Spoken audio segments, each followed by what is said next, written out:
আজকে আমি না, তোমরা তো সবাই জানো আমি হচ্ছে অনেক দূর বেড়াতে গেছিলাম, ঘুরতে গেছিলাম। তো আমি সেখান থেকে কী কী কিনেছি তোমাদের সাথে সেটাই আমি শেয়ার করবো। চলো দেখানো যাক।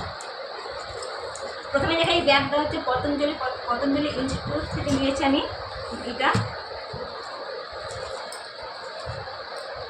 প্রথমে দেখা যাচ্ছে পতঞ্জলি রোজ টোনার একটা, এটার দাম নিয়েছে মাত্র 85 টাকা।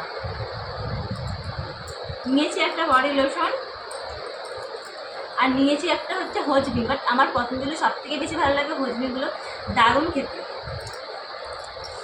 আর নিয়েছি একটা হচ্ছে হেয়ার কালার। আর সব থেকে একটা তোমাদের মানে মজার জিনিস দেখো, আমার সব থেকে ভালো লেগেছে ওই জিনিসটা, এই হলো একটা ব্যাগ নিয়েছি। এই যে তোমরা কমেন্ট করে বলবে কিন্তু এই ব্যাগটার দাম কত পড়েছে। আর তোমাদের যদি ভালো লাগে তাহলে অবশ্যই কমেন্ট বক্সে লিঙ্ক চাইবে।